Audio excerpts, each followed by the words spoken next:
let's talk about the toxicities of PARP inhibitors. They can be sort of allocated into three buckets, GI, and then second, fatigue, and third, bone marrow. Let's talk about the GI.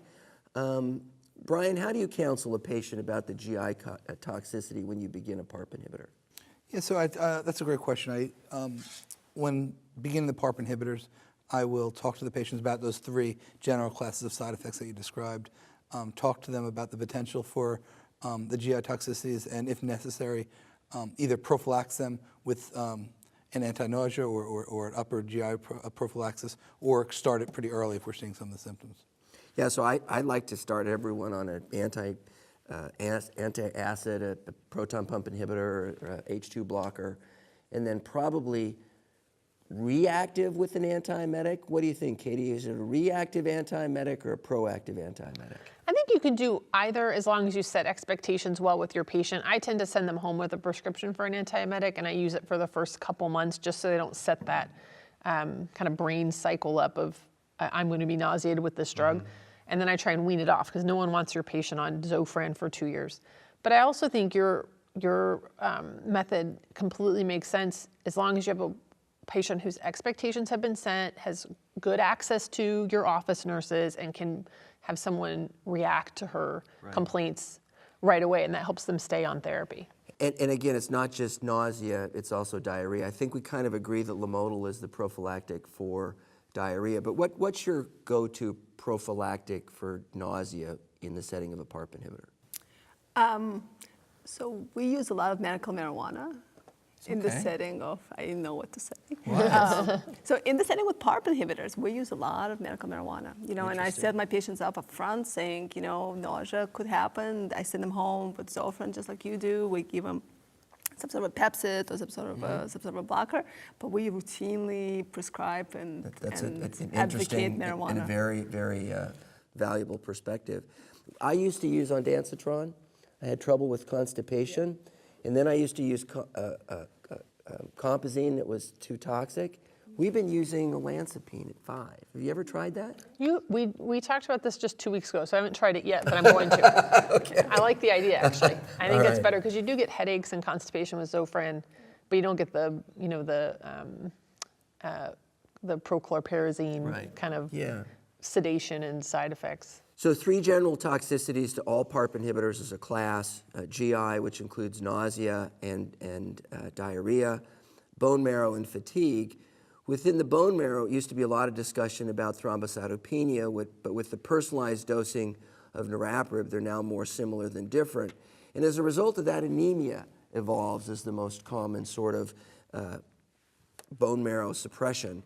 How do you handle anemia in the setting of PARP inhibitors? So anemia is so much easier to handle than thrombocytopenia. And it's also so wonderful to even talk about this now. When we saw thrombocytopenia originally with niraparib, and this is just an example as to how we evolve, right? Mm-hmm. Everything evolves. We saw the problem, we figured out the solution, and now it's no longer an issue. Now we're talking about anemia being the biggest. It's wonderful.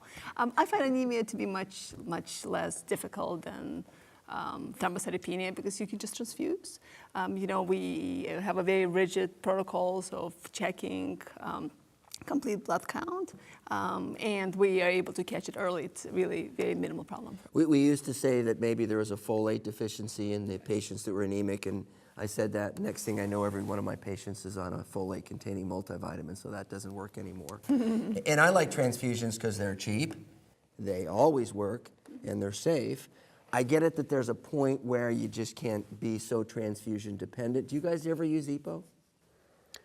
Not in this setting. I think I transfuse. If they need a transfusion every 6 months, I'm going to keep them on the same dose and keep treating. If you have someone that's like dropping, then I'm going to dose modify and try and, but I'm probably not going to put them on EPO, to be honest. Right. Yeah, not using EPO, I'll use a transfusion. It also is important to mention that when these sorts of toxicities occur, GI or anemia, if you wanted to, you could stop, recover, and dose reduce. So that's always an option. And certainly in the setting of olaparib, because they're on treatment for so long frontline, if you recall, about 45% of the patients could maintain the full dose, 300 milligrams twice daily. But of the 55% that needed dose interruptions, only about 28% needed dose reduction. So there was an opportunity to stop, recover, and with more sort of intervention, keep on the same dose. But some patients needed to be dose reduced, and the dose reductions frequently resolve the toxicity. So fatigue is related to anemia. I always say the most common cause of fatigue in Arizona is dehydration, having lived in the desert. And I always say the reason that you're fatigued is because you're sleep deprived.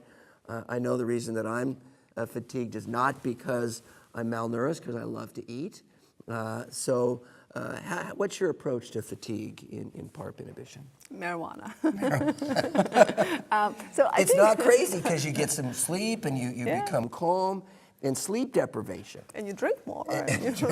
Sleep deprivation, we eat more. And But you eat more. sleep deprivation is a real challenge in our patients. And we have a whole sleep hygiene sort of approach. What's your approach to fatigue? I think you have to work up other etiologies. So that's the important thing to remember. Make sure they're not anemic. Make sure they don't have low folate or low B12 or thyroid. Like we miss thyroid a ton in our patients. We're just not thinking about it. And at least, I don't know about your practice, but in Oklahoma, we're their primary care. Like they don't often have like another doctor. So if you're not checking their thyroid, no one is. And so we find a lot of hypothyroidism. If you've ruled all that out, it's maintaining activity. So we have a lot of interventions with physical therapy. We tell patients 150 minutes of walking a week, and they can divide it up. So that's our goal. There's some herbal, not marijuana yet, although it is legal now. We can't write for it yet, but it is legal, whatever that means in Oklahoma. Why can't you write for it? Because there's rules, and they haven't figured out the rules for us writing about it yet, like writing the scripts. So it's legal, but I can't write the script. I would like to keep my job. I would like to keep my job. But my patients are ready for it for sure. I'm like listening intently to what's happening at Yale. We have a whole process for medical marijuana because it's evidence-based and it's safe generally. So Brian, how do you deal with fatigue? Yeah, I think it's just to add what was saying. I think that I'm in Miami. It's hot out. Making sure that they're well hydrated. They should be walking around with a water bottle. Yeah. Patients aren't having 3 meals a day. They should be having 6 small meals a day because they're not hungry for a big meal. Getting their rest, making sure. I think underlying depression is a big component of fatigue. So I'm a big. We have a lot of support groups in our hospital that are working on. Patients peering teaching other patients, and our social workers and our psychologists and psychiatrists. So looking for the underlying cause of fatigue and pushing through it, really.